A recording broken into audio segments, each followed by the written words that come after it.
So I wanted to just kind of update you on some of the stuff that's taking place in Mozambique. Now, what happened was on October 9th, there were elections in Mozambique. And the current ruling party that has essentially been in power since they came out of the Civil War is won the elections by 70% of the vote. And a new party that's called a more progressive party that got 20% of the vote is alleging voter fraud. In the midst of all of this, some of this progressive party's cabinet members, two people got assassinated. The presidential candidate goes into hiding. He flees to South Africa.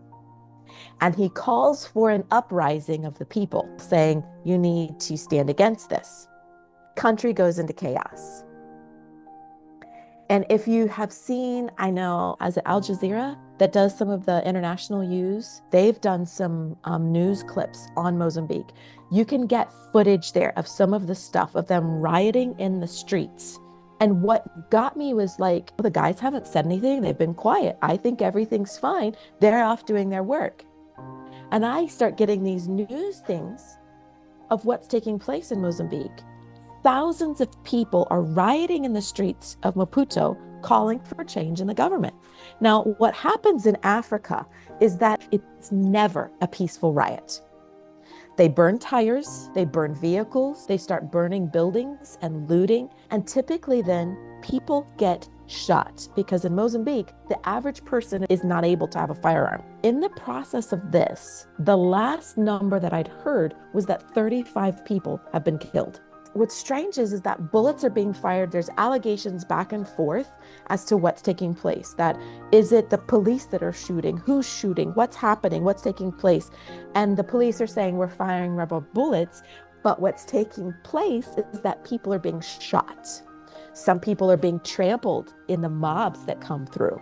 So if you go online to see any of this stuff that's taking place of the rioting in Mozambique, it's horrific. And what got me was, these are streets that I walked on, that I'd pull off and be like, there's the bank that I used all the time. So all of a sudden, 2 weeks after elections, I get on a call finally with Josepha and Daniel, and they're like, listen, we're under strike right now. We actually have internet, but we're under strike. We're not going anywhere. If the shops in Xai-Xai, which is the capital city of Gaza province in Mozambique, if the shops choose to open, they run the risk that they're going to be looted and burned. So many of them are closing to keep the workers safe and keep their goods safe.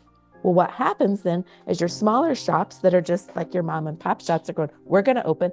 They jack the price of goods up. In the midst of everything else that's going on, after that Zoom call we had with the guys, the internet drops in the country. There's no internet. They can't get an email out. There's nothing. It's like cell phones almost like went down in the country on an internet level. The port of Mozambique in Maputo was closed. So now no goods are coming in and out. They started burning immigration at the Rosana Garcia South African border.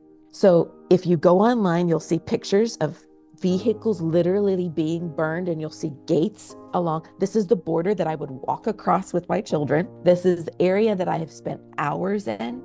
And I'm going, this is not the country that I've lived in. I remember living there, Michelle, and knowing that this could happen on a regular basis every time there was an election. So typically we would go to South Africa just so that this wouldn't happen, or you would buy enough goods that you could kind of lay low, and then you had that number ready to go for the embassy so that in the event something like this happened, they would helicopter and get you out, because we knew the risk that it was, one, being a foreigner in a country, but two, knowing that at any time in elections like this could take place. Wow. Borders closed, internet's down, ports are closed. So what happens? Your costs of goods go through the roof. They said the guys are saying eventually when they get an email out, Josepha writes, listen, internet's been down. You're not hearing much from us. Everybody's on strike. We're okay. We're safe. But this is what's taking place. So now I'm back on the internet trying to find out more information. And all you can see is borders closed, borders closed, borders closed. Well, as soon as the border starts closing, the prices of everything continue to go up.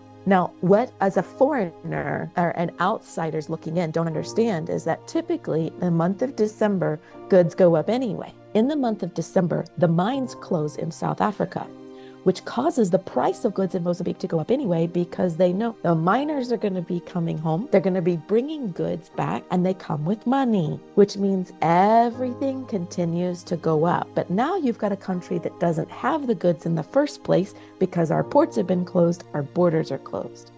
So the cost is continuing to go up. So this is something that's not just affecting like those with disability or our church people. This is affecting the country as a whole. It only creates inflation at a magnitude like you wouldn't believe. So what could now go buy a bag of rice might only buy a quarter of a bag of rice, which causes then the frustration to continue with the people. It causes the problems to continue to grow with the people. And it creates this underlying boiling that takes place because I can't feed my family. So now people that wouldn't get involved might be willing to step out and get involved now, because now I need to feed my family. Thievery goes up, looting goes up, because now there's a desperation at a whole new level. They had opened the borders back up after the burning. That was over the weekend, a couple weeks ago. They'd opened the borders, and then the last message I got from Josefa said they'd close the borders again because it was just too dangerous. Partly because they don't want the violence to spread to South Africa. So now South Africa is saying, we don't want this here. Wow. And then is this impacting the cities? Is it also impacting the local, more rural areas? It hasn't gotten yet to the rural areas, mainly because rural areas, besides the price of goods, that's the biggest thing, is the price of goods. But in order to travel anywhere to get to town, you can't get there. Daniel was telling me that he runs the risk that if he takes his vehicle out, it could be robbed and burned on the side of the road. So now for our guys to actually go and do what they need to do, for example, to go get the goats, there was a plan yesterday and the guys are going, we're going to go get the goats. So last night, it was almost about 10 o'clock. I got an email from Josefa. We went to Malazi, we got the goats, we're back safely. All right, later. That's all it was. And I'm like, okay, they're safe. It's not even for me about whether we got the goats or not. Like, they're back safe, Yeah, and this is what I don't think that was really understood. Our country right now in the United States is so divided. We're so divided on we're left, we're right, we're pro this, we're anti this.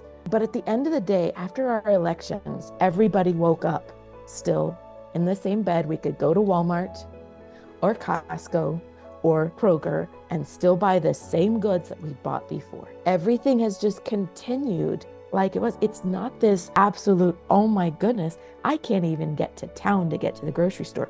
Wait a minute, I don't have internet on my phone to connect with anyone to find out how dangerous it really is. We live in this country that as much as we can be divided, this is the place that everybody desires to be. This is the place that everybody wants to come to because we have an opportunity here.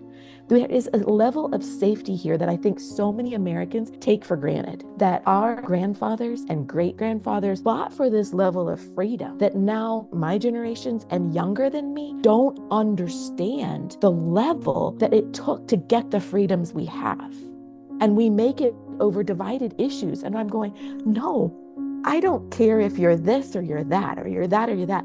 We live in a land of freedom that we can essentially go to the same stores together that we never could do before. And what happens is you've got people over in Africa that can't even get to the stores to buy the rice, to buy the flour, to make the bread.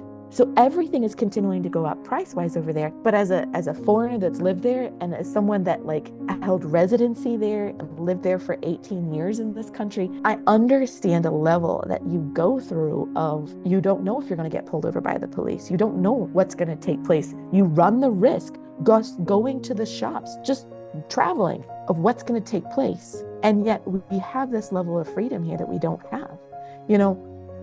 Our elections went very, very peacefully, in my opinion, mainly because I've lived overseas. I know what foreign elections can be like. And I look at this and I go, okay. I woke up in Indiana the next day after elections and I can turn on the news and I see what's happened. I'm like, okay. And everybody carries on with life. They wake up in Africa. Things are burning in the streets. But here's the thing. They can burn stuff. They can try to do it, but nothing's changing. It doesn't do any good. All they're actually doing then is tearing down their current infrastructure that they have. This has happened in South Africa. We would have people come in and they would riot in the streets. You'd have municipality workers riot in the streets. And you go, why are you rioting? Why are you tearing down your own infrastructure? I saw clinics being burned. Their town halls being burned. And I'm like, you're literally taking away the ability for the people of your community to get the medicine they need because they're upset about something. It's not the answer to their current situation they're facing. Now, do I currently know what the answer is? No. But I'm saying that as far as our whole process of elections, like we woke up safe in our homes. If anything, our country does not need more division, but it's to recognize the blessing that we have of the country that we live in more than anything else, and not see these great issues. You know, I've seen it over and over again. And I don't know if you've ever heard of John Maxwell in his book on High Road Leadership. He talks in there around how we become these political issues that are out there. And we get on these rant and raves of we're against this and we're against this and we're against this and we're against this. And so it's both sides against each other. And the problem is when you're standing both against each other, neither one of you are listening.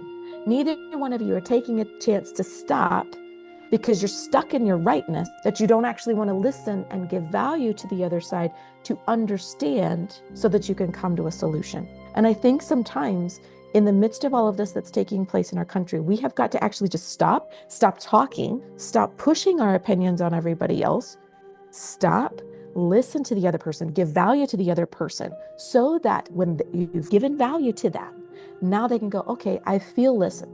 I feel like I was heard. Someone sees me in the midst of what I'm struggling with, in the midst of my pain. They see me right where I am. And now, okay, now we can talk and come to a solution. But this is the problem. We don't want to stop and listen. We become so divided in politics. We become so divided in religion. And we become so divided even in Christianity over silly things like what color is the pew going to be at the church, or whether we have a cross in the church or not. And now we've lost the whole thing of like, I just need to have a relationship with God. And that's really what it comes down to. And so if we can take time to actually step away and understand that we have so much blessing living in this country that we need to treasure, that we need to not take for granted, and know that we wake up safe in our beds.